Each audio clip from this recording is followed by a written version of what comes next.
Les évangiles et les actes des apôtres en un mois. 30e jour. Évangile selon Jean, chapitre 19 à 21. Évangile selon Jean, chapitre 19. Alors Pilate prit Jésus et le fit battre de verges. Les soldats tressèrent une couronne d'épines qu'ils posèrent sur sa tête, et ils le revêtirent d'un manteau de pourpre.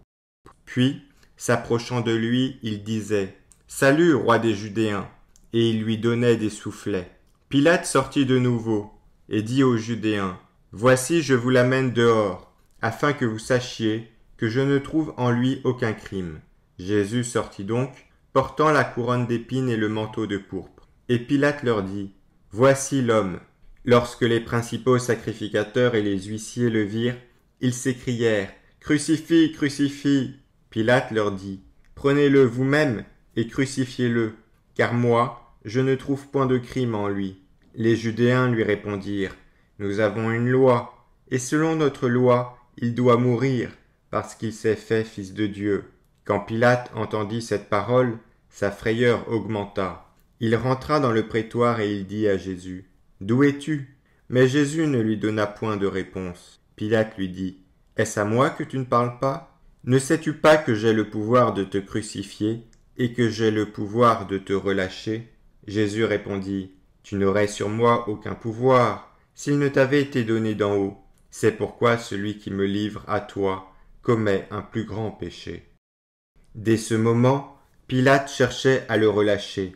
Mais les Judéens criaient « Si tu le relâches, tu n'es pas ami de César. Quiconque se fait roi se déclare contre César. » Pilate, ayant entendu ces paroles, amena Jésus dehors, et il s'assit sur le tribunal, au lieu appelé le pavé, et en araméen, Gabbatha. C'était la préparation de la Pâque, et environ la 6e heure. Pilate dit aux Judéens « Voici votre roi. » Mais ils s'écrièrent « Ôte, ôte, crucifie-le !» Pilate leur dit « Crucifierai-je votre roi ?» Les principaux sacrificateurs répondirent « Nous n'avons de roi que César. » Alors Pilate le leur livra pour être crucifié. Ils prirent donc Jésus et l'emmenèrent. Jésus, portant sa croix, arriva au lieu du crâne, qui se nomme en araméen Golgotha. C'est là qu'il fut crucifié, et 2 autres avec lui, un de chaque côté, et Jésus au milieu. Pilate fit une inscription qu'il plaça sur la croix, et qui était ainsi conçue: Jésus de Nazareth, roi des Judéens. Beaucoup de Judéens lurent cette inscription, parce que le lieu où Jésus fut crucifié était près de la ville. Elle était en langue hébraïque, en grec et en latin. Les principaux sacrificateurs des Judéens dirent à Pilate « N'écris pas roi des Judéens, mais écris qu'il a dit « Je suis roi des Judéens ». Pilate répondit « Ce que j'ai écrit, je l'ai écrit ». Les soldats, après avoir crucifié Jésus, prirent ses vêtements, et ils en firent 4 parts, une part pour chaque soldat. Ils prirent aussi sa tunique, qui était sans couture, d'un seul tissu, depuis le haut jusqu'en bas, et ils dirent entre eux, « Ne la déchirons pas, mais tirons au sort à qui elle sera. » Cela arriva afin que s'accomplisse cette parole de l'Écriture. Ils se sont partagés mes vêtements, ils ont tiré au sort ma tunique. Voilà ce que firent les soldats. Près de la croix de Jésus se tenaient sa mère et la sœur de sa mère, Marie femme de Clopas, et Marie de Magdala. Jésus, voyant sa mère et auprès d'elle le disciple qu'il aimait, dit à sa mère, « Femme, voilà ton fils. » Puis il dit au disciple, « Voilà ta mère. » Et dès ce moment, le disciple l'a pris chez lui. Après cela, Jésus, qui savait que tout était déjà consommé, dit, afin que l'écriture fût accomplie, « J'ai soif. » Il y avait là un vase plein de vinaigre. Les soldats en remplirent une éponge, et l'ayant fixée à une branche d'hysope, ils l'approchèrent de sa bouche. Quand Jésus eut pris le vinaigre, il dit « Tout est accompli », et baissant la tête, il rendit l'esprit. Dans la crainte que les corps ne restassent sur la croix pendant le sabbat, car c'était la préparation, et ce jour de sabbat était un grand jour, les Judéens demandèrent à Pilate qu'on rompît les jambes aux crucifiés et qu'on les enlevât. Les soldats vinrent donc et ils rompirent les jambes, au premier, puis à l'autre qui avait été crucifié avec lui. S'étant approchés de Jésus, et le voyant déjà mort, ils ne lui rompirent pas les jambes. Mais un des soldats lui perça le côté, avec une lance, et aussitôt il sortit du sang et de l'eau. Celui qui l'a vu en a rendu témoignage, et son témoignage est vrai, et il sait qu'il dit vrai, afin que vous croyiez aussi. Ces choses sont arrivées afin que l'écriture fût accomplie. Aucun de ces os ne sera brisé. Et ailleurs l'écriture dit encore, ils verront celui qu'ils ont percé. Après cela, Joseph d'Arimathée, qui était disciple de Jésus, mais en secret, par crainte des Judéens, demanda à Pilate la permission de prendre le corps de Jésus, et Pilate le permit. Il vint donc et prit le corps de Jésus. Nicodème, qui auparavant était allé de nuit vers Jésus, vint aussi, apportant un mélange d'environ 100 livres de myrrhe et d'aloès. Ils prirent donc le corps de Jésus et l'enveloppèrent de bandes avec les aromates, comme c'est la coutume d'ensevelir chez les Judéens. Or, il y avait un jardin dans le lieu où Jésus avait été crucifié, et dans le jardin, un sépulcre neuf, où personne encore n'avait été mis. Ce fut là qu'ils déposèrent Jésus, à cause de la préparation des Judéens, parce que le sépulcre était proche. Évangile selon Jean, chapitre 20. Le premier jour de la semaine, Marie de Magdala se rendit au sépulcre dès le matin, comme il faisait encore obscur. Et elle vit que la pierre était ôtée du sépulcre. Elle courut vers Simon-Pierre et vers l'autre disciple, que Jésus aimait, et leur dit, « Ils ont enlevé du sépulcre le Seigneur, et nous ne savons où ils l'ont mis. » Pierre et l'autre disciple sortirent et allèrent au sépulcre. Ils couraient tous deux ensemble.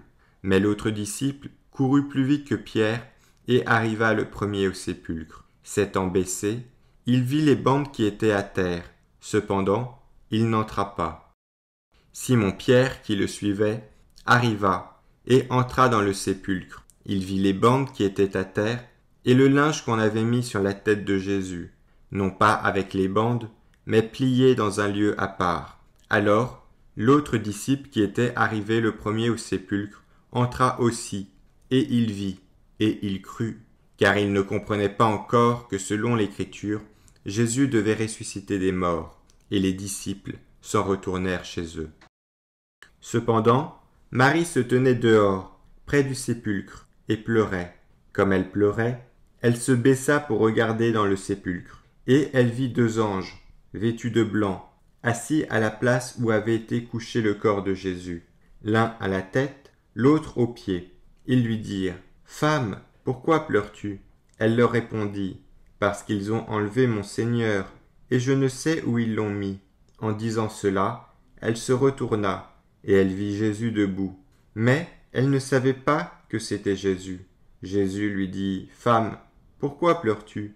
Qui cherches-tu » Elle, pensant que c'était le jardinier, lui dit, « Seigneur, si c'est toi qui l'as emporté, dis-moi où tu l'as mis, et je le prendrai. » Jésus lui dit, « Marie. » Elle se retourna et lui dit, en langue hébraïque, « Rabouni », c'est-à-dire « Maître. » Jésus lui dit, « Ne me touche pas, car je ne suis pas encore monté vers mon Père, mais va trouver mes frères et dis-leur que je monte vers mon Père, et votre Père, vers mon Dieu, et votre Dieu. » Marie de Magdala alla annoncer aux disciples qu'elle avait vu le Seigneur, et qu'il lui avait dit ces choses.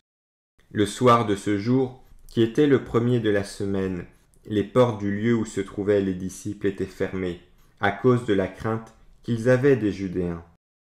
Jésus vint, se présenta au milieu d'eux et leur dit, « La paix soit avec vous. » Et quand il eut dit cela, il leur montra ses mains et son côté. Les disciples furent dans la joie, en voyant le Seigneur. Jésus leur dit de nouveau, « La paix soit avec vous. Comme le Père m'a envoyé, moi aussi je vous envoie. » Après ces paroles, il souffla sur eux et leur dit, « Recevez le Saint-Esprit. Ceux à qui vous pardonnerez les péchés, ils leur seront pardonnés. Et ceux à qui vous les retiendrez, ils leur seront retenus. » Thomas, appelé Didyme, l'un des 12, n'était pas avec eux lorsque Jésus vint. Les autres disciples lui dirent donc, nous avons vu le Seigneur. Mais il leur dit, si je ne vois dans ses mains la marque des clous, et si je ne mets mon doigt dans la marque des clous, et si je ne mets ma main dans son côté, je ne croirai point. 8 jours après, les disciples de Jésus étaient de nouveau dans la maison, et Thomas se trouvait avec eux. Jésus vint, les portes étant fermées, se présenta au milieu d'eux et dit, « La paix soit avec vous. » Puis il dit à Thomas, « Avance ici ton doigt, et regarde mes mains, avance aussi ta main, et mets-la dans mon côté, et ne sois pas incrédule, mais crois. » Thomas lui répondit, « Mon Seigneur et mon Dieu. » Jésus lui dit, « Parce que tu m'as vu, tu as cru.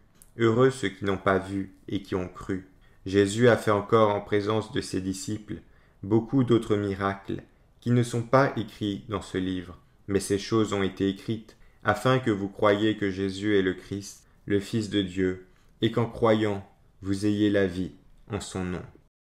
Évangile selon Jean, chapitre 21. Après cela, Jésus se montra encore aux disciples, sur les bords de la mer de Tibériade. Et voici de quelle manière il se montra. Simon-Pierre, Thomas, appelé Didyme, Nathanaël de Cana en Galilée, les fils de Zébédée, et 2 autres des disciples de Jésus étaient ensemble.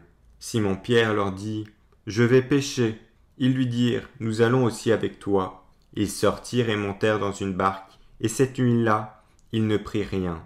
Le matin étant venu, Jésus se trouva sur le rivage, mais les disciples ne savaient pas que c'était Jésus.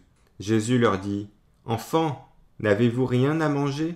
Ils lui répondirent, « Non. » Il leur dit, « Jetez le filet du côté droit de la barque, et vous trouverez. » Ils le jetèrent donc, et ils ne pouvaient plus le retirer, à cause de la grande quantité de poissons.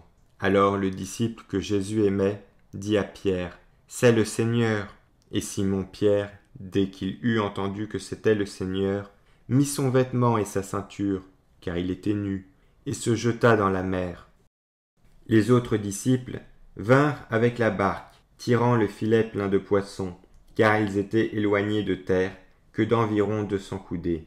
Lorsqu'ils furent descendus à terre, ils virent là des charbons allumés, du poisson dessus et du pain. Jésus leur dit, « Apportez des poissons que vous venez de prendre. » Simon-Pierre monta dans la barque et tira à terre le filet, plein de 153 grands poissons. Et quoi qu'il y en eût tant, le filet ne se rompit point.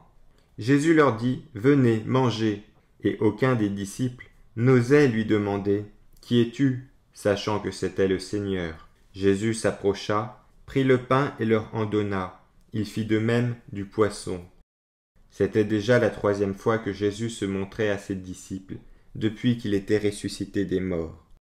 Après qu'ils eurent mangé, Jésus dit à Simon-Pierre, « Simon, fils de Jonas, m'aimes-tu plus que ne m'aiment ceux-ci » Pierre lui répondit, « Oui, Seigneur, tu sais que je t'aime. » Jésus lui dit, « Paie mes agneaux. » Il lui dit une seconde fois, « Simon, fils de Jonas, m'aimes-tu » Pierre lui répondit, « Oui, Seigneur, tu sais que je t'aime. » Jésus lui dit, « Paie mes brebis. » Il lui dit pour la 3e fois, « Simon, fils de Jonas, m'aimes-tu » Pierre fut attristé de ce qu'il lui avait dit pour la 3e fois, « M'aimes-tu » Et Pierre lui répondit, « Seigneur, tu sais toutes choses, tu sais que je t'aime. » Jésus lui dit, « Paie mes brebis.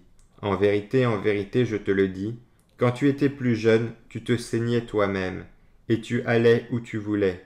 Mais quand tu seras vieux, tu étendras tes mains, et un autre te ceindra, et te mènera où tu ne voudras pas. » Il dit cela pour indiquer par quelle mort Pierre glorifierait Dieu.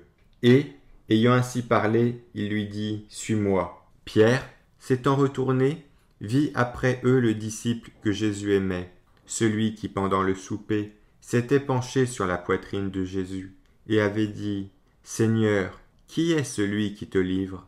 En le voyant, Pierre dit à Jésus, « Et celui-ci, Seigneur, que lui arrivera-t-il » Jésus lui dit, « Si je veux qu'il demeure jusqu'à ce que je vienne, que t'importe, toi, suis-moi. » Là-dessus, le bruit courut parmi les frères que ce disciple ne mourrait point. Cependant, Jésus n'avait pas dit à Pierre qu'il ne mourrait point, mais « Si je veux qu'il demeure jusqu'à ce que je vienne, que t'importe ?» C'est ce disciple qui rend témoignage de ces choses et qui les a écrites, et nous savons que son témoignage est vrai.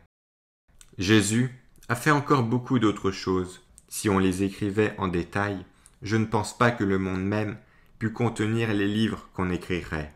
Amen. Fin de l'Évangile selon Jean.